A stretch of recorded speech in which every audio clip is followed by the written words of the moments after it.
All right, so number 16 from the applications of integration to geometry multiple choice, we got the area enclosed by the curve y squared equals x times 1 minus x. So the area enclosed by this curve. Well, this curve y squared equals x times what? X times 1 minus x. We should have a general idea of what that, I hope. Wow, oh, wow. There's a lot of people putting a lot of questions in the chat. Okay, we should have at least a general idea of what that looks like.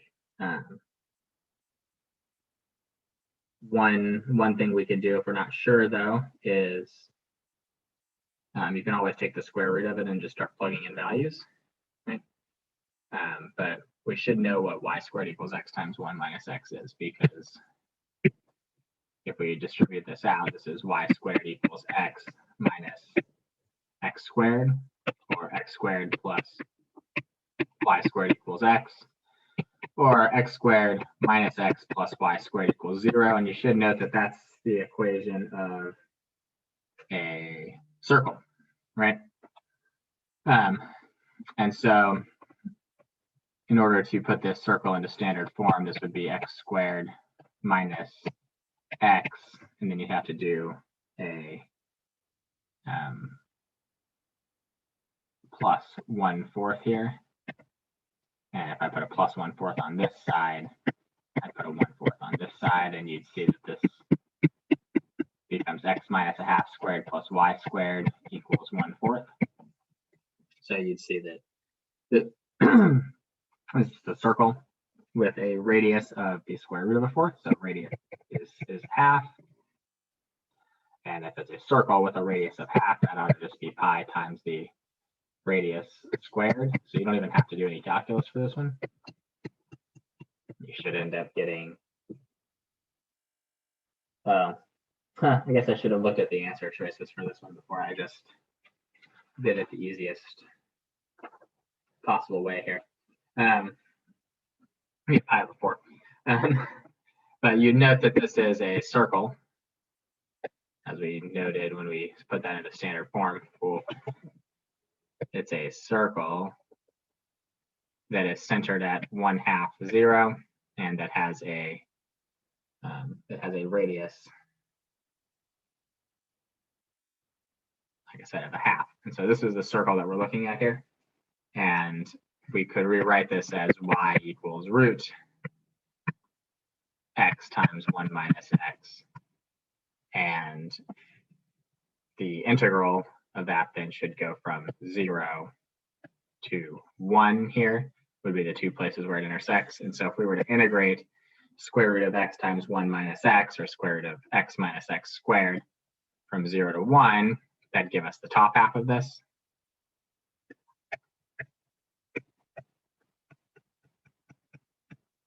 And since we have a bottom half also, we'd have to multiply by 2, which is choice B. You could have found the area of it, though, just by knowing that it was a circle, and then it came out to be pi over 4 if you took the area of that circle. Everybody good there with 16? Any questions on 16?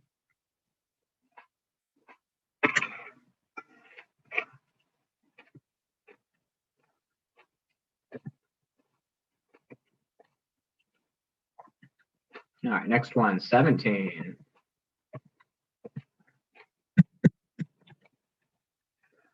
So 17 says figure shows part of the curve y equals x cubed. They show this part of it. And they've shaded this. And they've called this the point C, comma 0 here. So that this would be the point C, comma C cubed. And this is the origin. This is 0, 0. And then they say, we got a rectangle there. We want to know what is the ratio of the area of the rectangle to the shaded part of it above the cubic. Okay.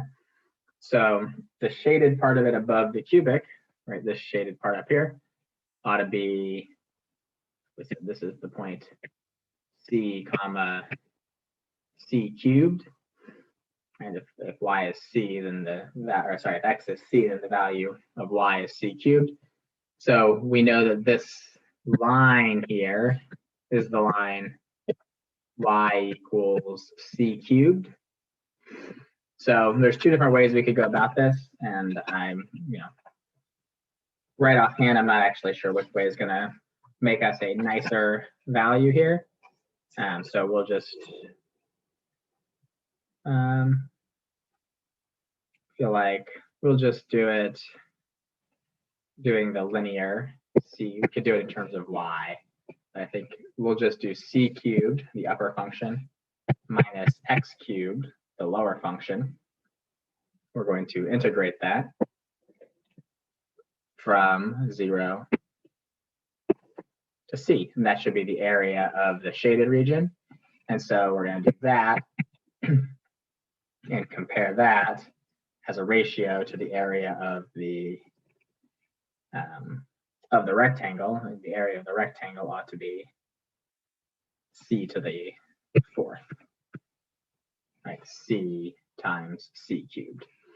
And so we'll evaluate this. The integral of c cubed, if we're doing it in terms of x, is c cubed x minus x to the 4th over 4 from 0 to c to c to the 4th. This becomes c to the 4th minus c to the 4th over 4 minus 0 to c to the 4th. And c to the 4th minus c to the 4th over 4, that would be 3 c to the 4th over 4 to c to the 4th. And so we should see then that our ratio, let's see, it says the ratio of the area of the rectangle. So if we multiply this over, this is 3c to the 4th to 4c to the 4th. It says the rectangle, this side, to the shaded region. So that should be a ratio of 4 to 3, which is choice C. Everybody good there with 17? Any issues with 17? Nope. All right. If we were to plug in values, would that always work? Like just plug in c equals 1 and then compare the area. Should. Okay. Oh, somebody had a question. How did I get c cubed x?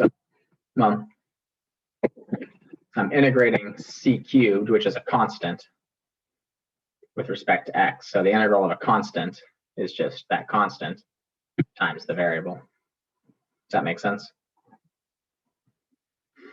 Okay, cool. All right, next one. Let's see, that was 17, right?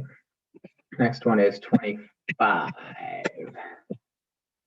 25, we got the base of a solid is the circle, is a circle with radius A, and every plane section perpendicular to a diameter is a square. Okay.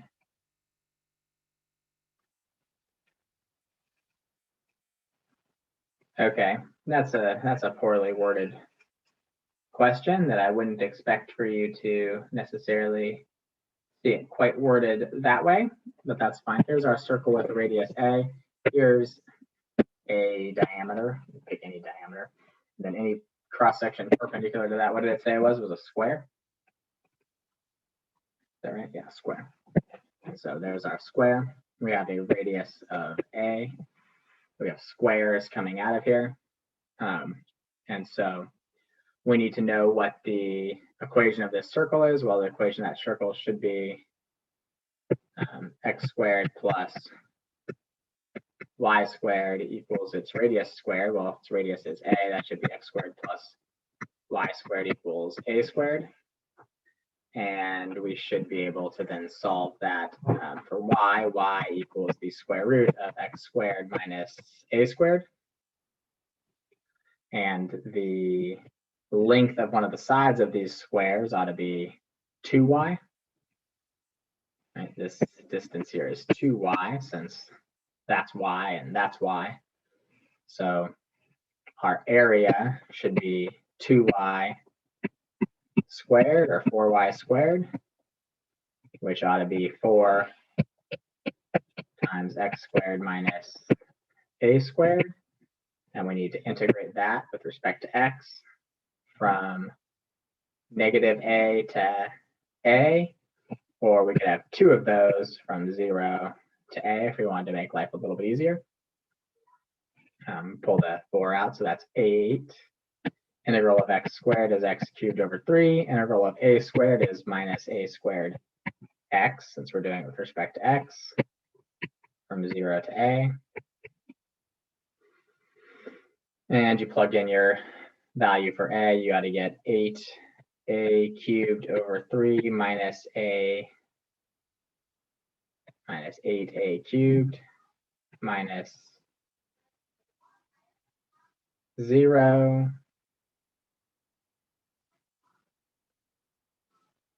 and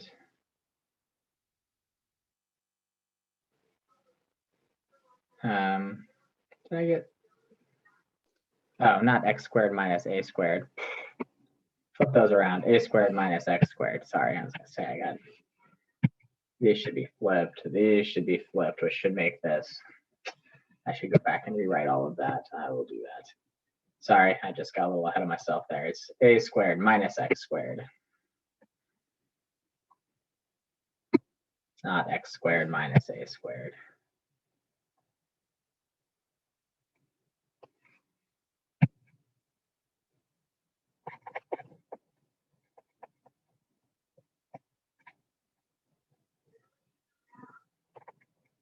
Maybe if I can get all this erased, I guess I could use a bigger eraser. So a squared minus x squared, a squared minus x squared, a squared x minus x cubed over 3. So then this becomes 8a cubed minus 8a cubed over 3 minus the 0. And so that's 24a cubed minus 8a cubed all over 3, which is 16a cubed over 3,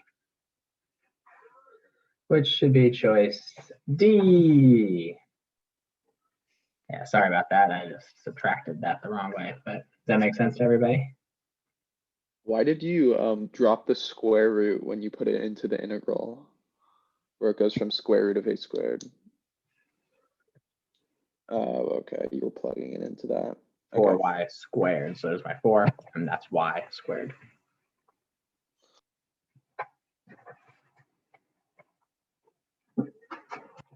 Everybody good there now?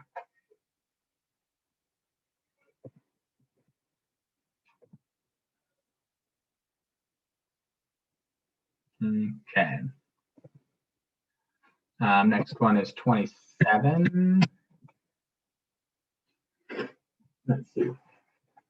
27, the base of a solid is the region y equals e to the negative x. You should know what that looks like. Basically like that. Bounded by the x-axis and the y-axis, and the line x equals 1. Huh, that's funny. I put a problem about this exact same region on the BC area volume free response quiz. Except that they were looking for things to do with this region that extended infinitely out here, which you don't have to worry about. Each cross-section perpendicular to the x-axis is a square.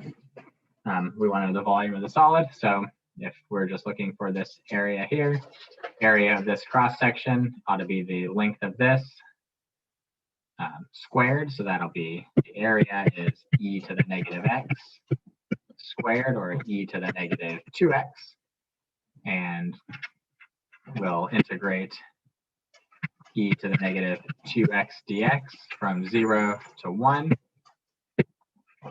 And the integral of e to the negative 2x ought to be negative 1/2 e to the negative 2x. That's just a u substitution that you should be able to do on your own now from 0 to 1. So negative 1/2 e to the negative 2 minus negative 1/2 e to the 0. And you got to simplify. E to the 0 is 1. So that becomes a positive 1/2. We got 1/2 minus 1/2e squared, which looks like that's choice E with here. If you just factor the 1/2 out of it. 1/2 times 1 minus e squared. Everybody good there with 27? Any questions on 27?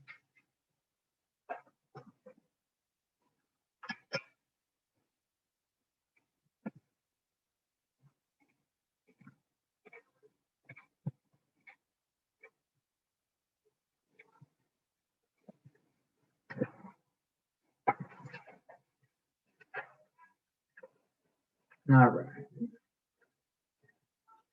Next one was 53. If my pen will work. Doesn't my pen work? There we go. All right.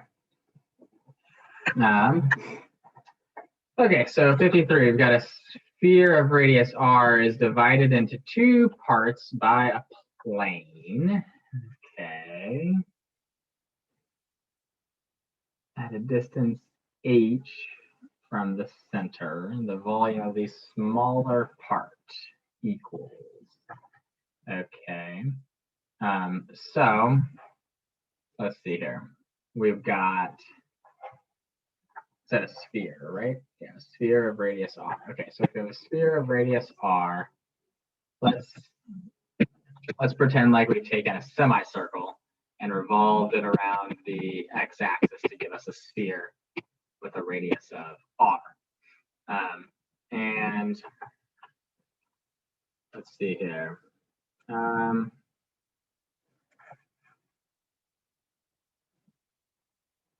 So if we're going to divide it into two parts by a plane, so there's our plane that's dividing this into two parts, this part over here and this part over here. We'll call that the line x equals h. We want to find the volume of the smaller part. So, okay, the smaller part of this ought to be whatever you would get if you revolve this region around the x-axis. So the region from h to r of this thing revolved around the x-axis. So that'd be pi times the r value, which is whatever this y value is, squared. Now if this is a circle with a radius of r, then y ought to equal the square root of r squared minus x squared. And if it's pi times that radius squared, it ought to be r squared minus x squared dx. Everybody good with that so far? Hopefully.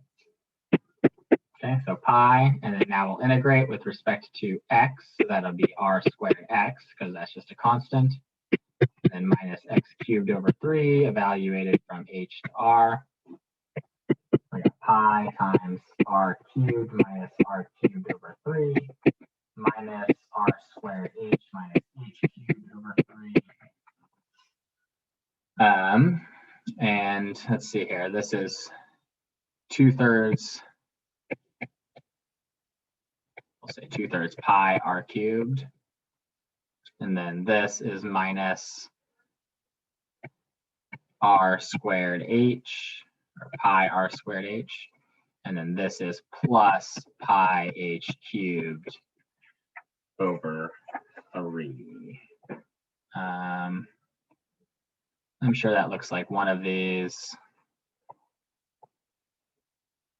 Let's see, I'll just start with a. If I take a and distribute that pi over 3, that's 2/3 pi r cubed. Plus pi h cubed. It's pi 3h cubed. Yeah, pi over 3h cubed. That's what I got. And minus pi. So it looks like it's choice A. but they have the pi over 3 distributed, or they pulled a pi over 3 out of it. But everybody good there with 53?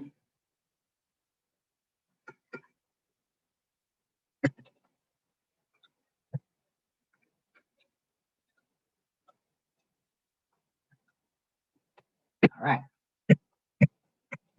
12 is the next one we're looking at here.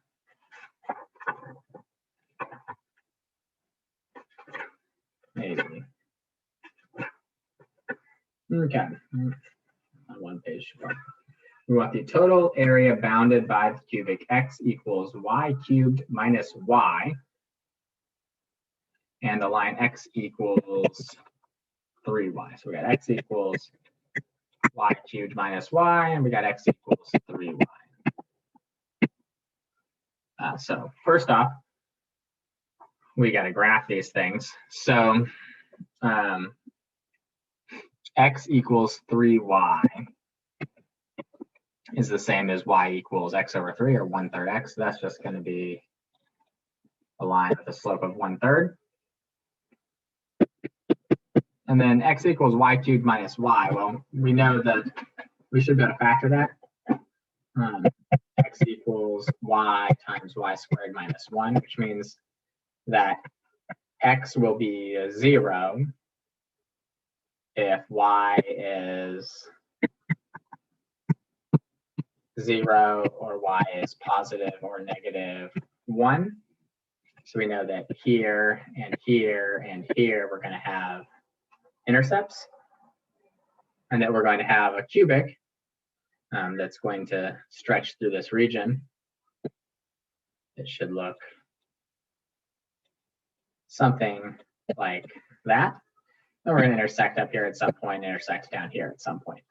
And there should be the same points. And we should be able to figure out what those points are by setting y cubed minus y equal to 3y, giving us y cubed minus 4y equals 0, or y times y squared minus 4.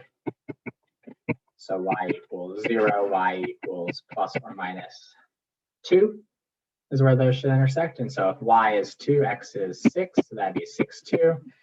This will be negative 6, negative 2. These regions should be the same. So really, I've only got to deal with finding the area of one of them. If I can find the area of one of them and then just double it, I'll get this one also. And so we'll just take the right-hand portion of the region. The right-hand portion of this region here is always the linear, and the left-hand portion is always the cubic. And so all we've got to do is find that area. We'll integrate 3y minus y cubed minus y dy from y equals 0 to y equals 2. And like I said, we'll multiply it by 2 to get this second one of them down there. And I've sort of run out of room here. 3y minus the negative y is 4y, so we got 2 times the integral from 0 to 2 of 4y minus y cubed dy. Now it's just a pretty simple integral. So 2, 4y becomes 2y squared minus y to the 4th over 4, 0 to 2 is 2 times 8 minus 4, and then plug in both of those, and they're both 0. So we got 8 minus 4 is 4. 2 is 8. Choice C, it would appear. Any questions there on number 12? Does that make sense to everybody? If I did like 2 separate integrals and like added them together, would it give me the same thing? Yep. You should have got 4 for each of them, and then you would add them together to get 8. Okay, thank you. Any other questions on that one?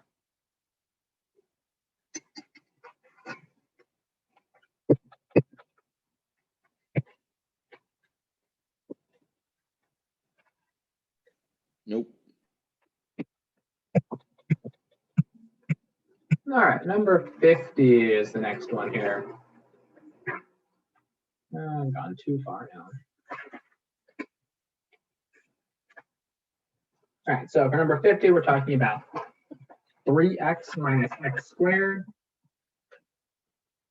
Let's see, what are we doing? We're rotating the region between 3x minus x squared and y equals x around the x-axis. So 3x minus x squared looks like this. That's something you should just sort of know what that looks like. Ax minus x squared is just this parabola that opens down, that crosses through the origin, and then hits over here at 3. And then we got y equals x, so something like that. Right? And we need to figure out, first off, where these two things intersect, and then we're going to revolve it around the x-axis. So x equals 3x minus x squared gives us x squared minus 2x equals 0, and x times x minus 2 equals 0. So our limits of integration are going to be x equals 0 and x equals 2. And if we're going around the x-axis, this should be pi times the integral from 0 to 2 of the radius, which is the distance between 3x minus x squared and x squared.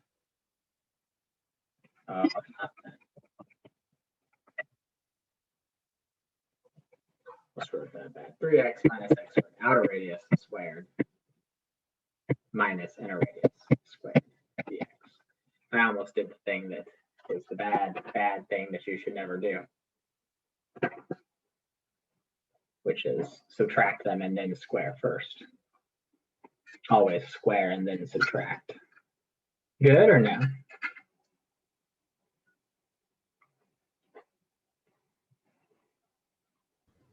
Good. Looks like that's choice C.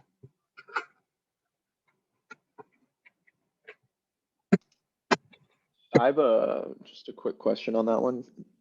So the x's for the different functions, it doesn't matter that they're like the x's for the two different functions. Like you can still both put them as x and x. Like one's for y equals x and one equals for the other equation. Am I making any sense? Sort of. Nope, you're not. Okay, never mind then. I got it. Yeah, it's fine. I mean, are you saying that this is x and this is x? Yeah, it's fine. I got it. Okay. I mean, they're all x values, so they're just represented with x. All right. Let's see here. What do we got next? What was that? That was 50. All right. Next one is 17. No, we did 17 already. So the next one is 25. Base of a solid is a circle. No, we already did that one also. All right, we did 25. Next one is 12. We just did 12. Okay. Just a bit ago. All right, number 3. All right, so number 3. We've got the curve x equals y squared minus 1 and the y-axis, and we're looking for the area of the region between those. So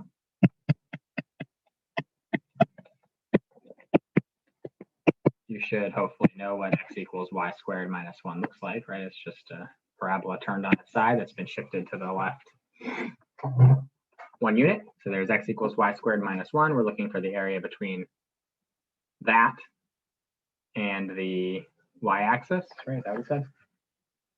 X equals y squared minus 1, the y-axis. So we're just looking for this area right here. So we're going to take our rightmost function, which is 0, subtract our leftmost function here to find the area there, and it should be 0 minus 1 minus y squared, integrated in terms of y from the lowest y value, which if you plug in 1 to that, you should get x equals 0 and -1, right? So from -1 to 1. So really effectively, we're integrating from -1 to 1 of a positive y squared minus a 1.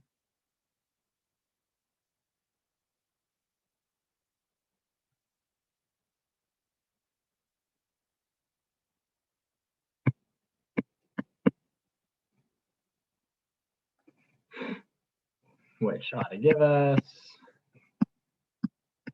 y cubed over 3 minus y from -1 to 1. So that'll be 1/3 minus 1 minus -1/3. Oh, why did I flip these around? That's just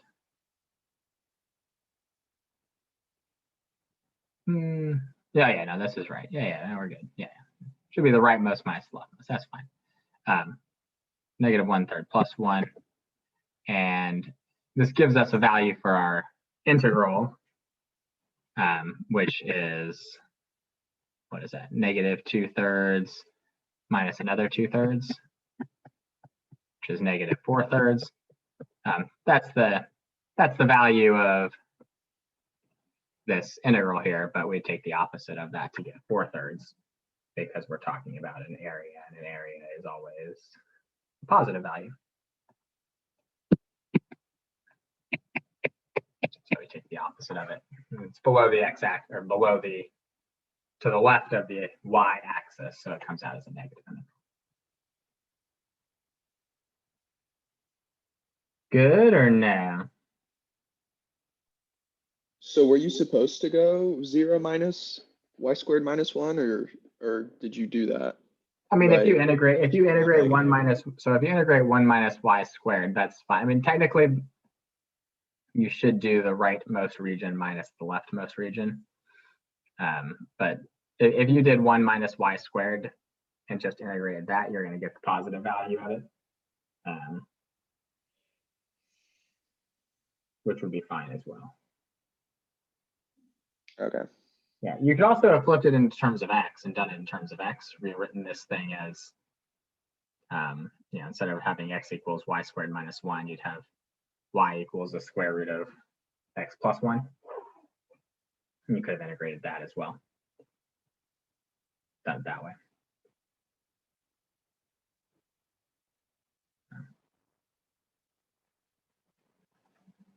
All right, next one is number 4. I bet that's going to be a similar one. We got y squared equals x, or x equals y squared, so we're looking at this parabola. And we've got x plus y equals 2, which would be the same as -x plus 2, y equals -x plus 2. So something like that. And we're looking for the area of the region between those two functions. Since that one's already written in terms of x, I would just do the one in terms of this one in terms of, since this is already in terms of y, I would make this in terms of y, so x equals 2 minus y. And we do the right function minus the left function. So we'd integrate 2 minus y squared dy from the lower bound to the upper bound of this region, where you'd have to set those equal to each other. Y squared equals 2 minus y to find out what that is. So y squared plus y minus 2 would be 0. Y plus 2, y minus 1. So the bounds are -2 to 1. And then you just integrate and solve. So 2y minus y squared over 2 minus y cubed over 3 from -2 to 1. 2 minus a half minus a third. And then minus, what is that, -4 minus 2 plus 8/3. I don't know. Gotta simplify all that down. Let's see. Negative 1/3 minus 8/3 is negative 9/3. So that's a minus 3. So I've got a 2. I got a minus 3, which is negative 1. Plus 6 is 10 minus 1/2. I got 10 minus a half. Ought to be 9/2. Everybody good there? Number 4, any questions on that? Isn't 10 minus 1/2 not 9/2? 10 minus 1/2 is 19/2. Sorry. Yeah, 19/2.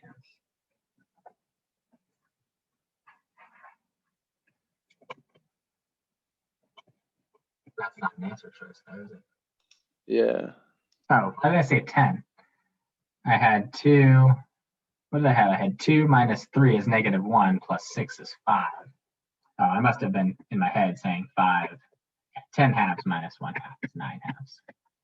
2 plus 4 is 6 plus another 2 is 8 minus the 1/3 minus the 8/3 is minus 3, which is 5. 10/2 minus 1/2 is 9/2.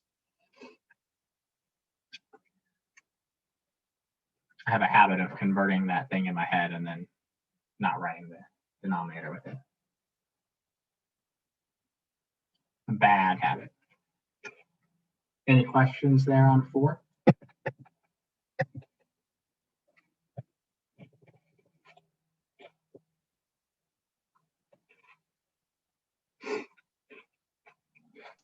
Nope. I want my pen work every time I change a page.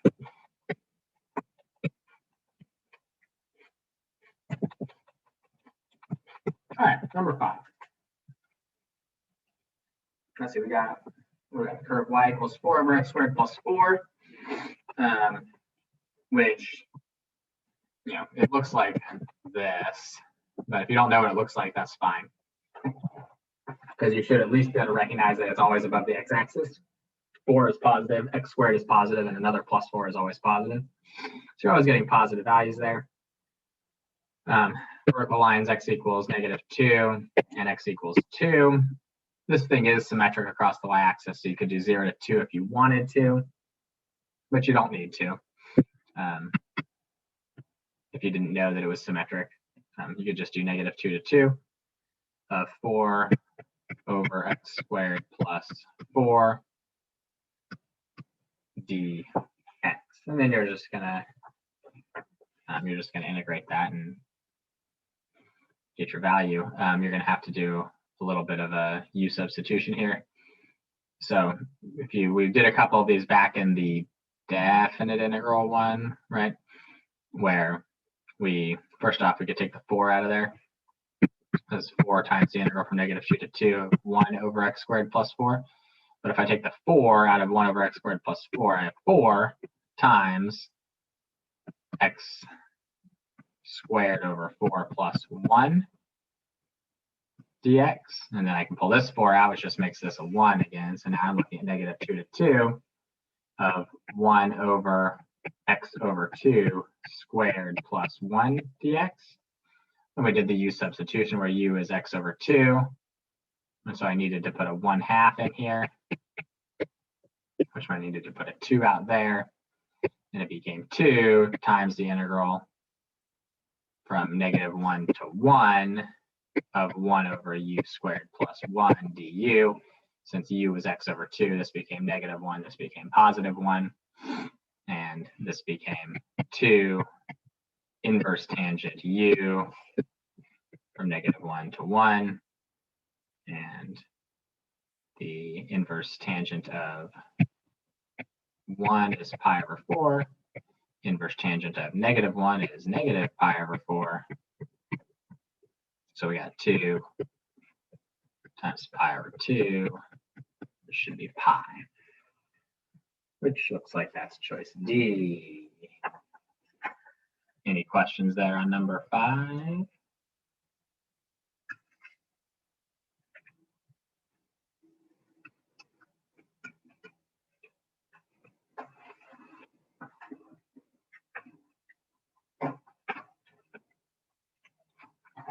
All right. Nope. Next one, number 8.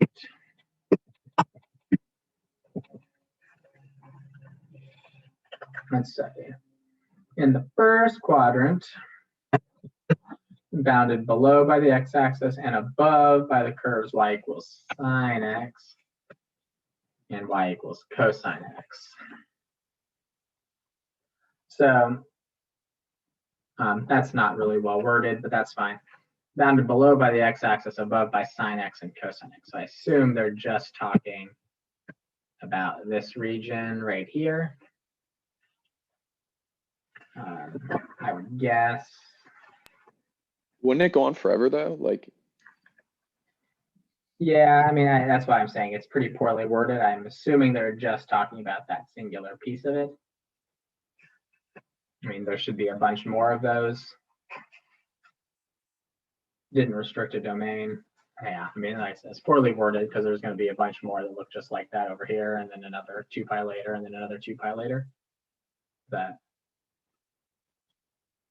obviously, there's no infinite answers in there, so I think they're just talking about this region. So let's do this region and see if that's what it comes out to be. The answer choices, those should intersect at π/4. So it should be 0 to π/4 of the upper function, which for that part of it is sine x, and then plus π/4 to where this hits the x-axis, which is π/2 of cosine x. Integral of sine, that would be negative cosine. And the integral of cosine ought to be sine. And let's see, negative cosine π/4 is negative root 2 over 2 minus negative cosine 0, so minus negative 1, plus sine of π/2, which is 1, and then minus sine of π/4, which is root 2 over 2. And let's see, got negative root 2 over 2 minus another root 2 over 2. That'd be minus negative 2 root 2 over 2, which is negative root 2. And then we got a plus 1 and another plus 1. So 2 minus root 2, it looks like. So that's choice A. Is that what they said the answer was? If so, they must have just been talking about that singular little piece there, rather than the infinite number of them.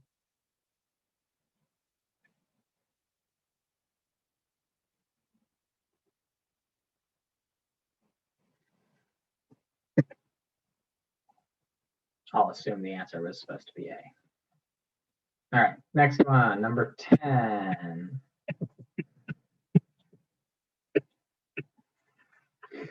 Let's see, number 10, we've got the curve y equals cotangent x. So let's see, y equals cotangent x looks like this. The line x equals π/4 and the x-axis. So x equals π/4 is just somewhere over here. And the x-axis. So I guess we're just talking about this little region right here. We should know that cotangent passes through the x-axis here at π/2. Cotangent of π/2 is 0. So if we're just looking for that area, it should be the integral from π/4 to π/2 of cotangent x dx. And we've done this integral. I told you guys you might want to memorize it. But the integral of cotangent, remember, that's cosine over sine. So if you let u equal sine, du is cosine. And you end up with natural log absolute value sine x as your integral from π/4 to π/2. Sine of π/2 is 1, so we got natural log of 1. And then sine of π/4 is root 2 over 2. So we get natural log of 1 minus natural log of root 2 over 2, which ought to be negative natural log of root 2 over 2, which is not one of the answer choices, so that's fine. So negative natural log of root 2 over 2. Let's see here. We'll have to convert that. So we'll put in a negative 1 as the power up here. So we'll put this to the negative first power, which is just going to flip it to become natural log of 2 over root 2, which is just 2 divided by root 2. That's 2 to the first over 2 to the 1/2, which is just 2 to the 1/2, right? That's just natural log of root 2. Is that an answer choice? No. So this is natural log of 2 to the 1/2, and you can take the exponent and pull it out to get 1/2 natural log of 2, which is an answer choice. Choice D. Any questions there on number 10? That makes sense to everybody. How'd you go from natural log 2 over root 2 to natural log root 2? What happened there? 2 divided by root 2 is root 2. Okay. Just power. Power rule or this, Okay. right? Or 2 to the first, yeah, 2 to the first over 2 to the 1/2. 2 to the 1/2. Yep. Exponent rules. All right, let's see here. That was, what was that? That was 10? Yeah. Okay, next one is 22. All right, back into the volume ones it says, huh? So we got y equals x squared and y equals 4, and we're going to go around the line y equals 4. So first off, there's a sketch of our graph, y equals x squared. Here's y equals 4. So we're taking this region and revolving it around the line y equals 4, which if we slice that vertically is going to give us cross sections that are disks, which is nice and convenient. So it'll just be pi times the radius squared. So pi times the integral of our radius, and our radius should just be this distance between 4 and x squared.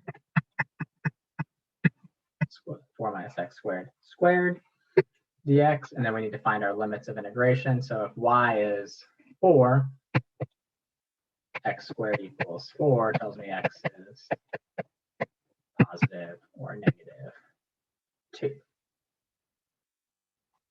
Everybody good there? And since Why'd you square them like together? Why not separate them like you usually do, where you go 4 squared minus x squared squared?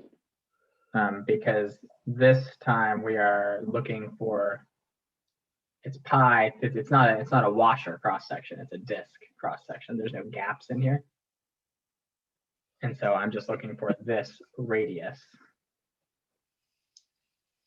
This radius, the radius of any cross section of this. It does not give you washers, right? This is not what we have here. We just have a disk. Okay. Because the region that we are revolving around the line y equals 4 is pushed fully up against the line y equals 4. There's no gap. Got it. What I was starting to say there was you can also, since this is symmetric across, I mean, my picture is not symmetric, but since it is symmetric from -2 to 2, you could just do 0 to 2 and double it, which is going to make the arithmetic a lot easier. So I think I would prefer to do that.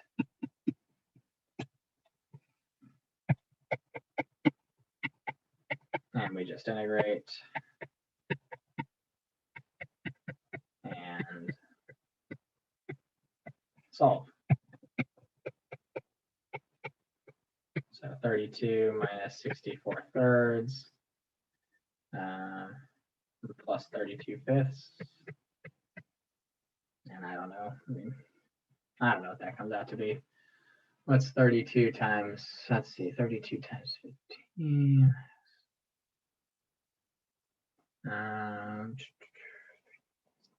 6, that ought to be multiplied by 2.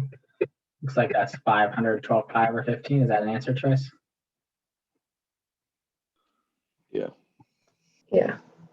There you go. 22. Any other questions on that one? Feel okay about that one?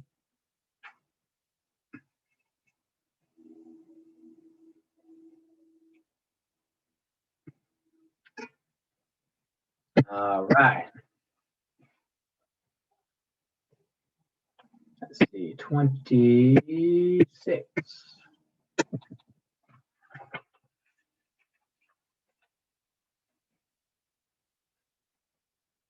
All right.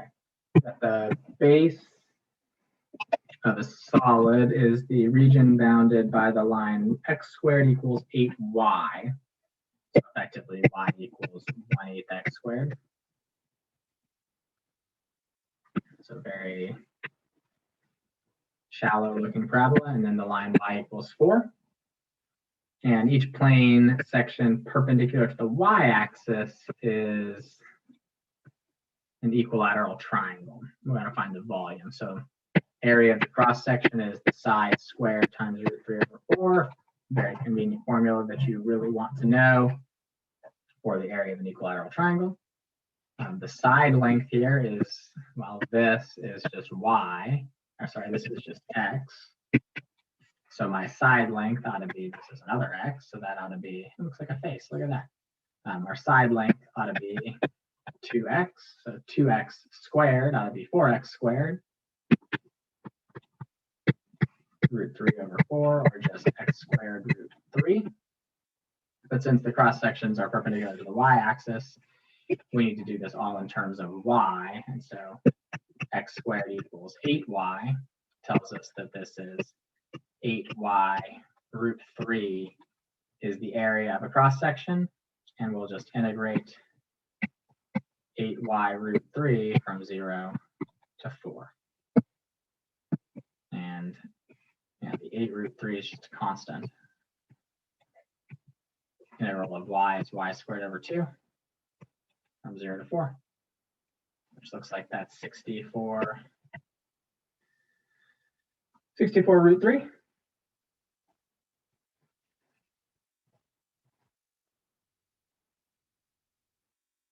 Good or no?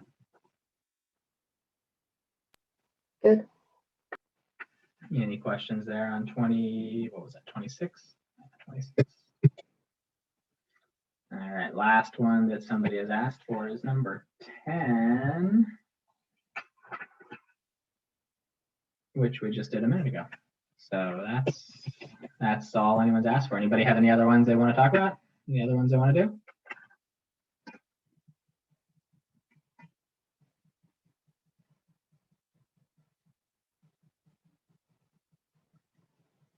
All right.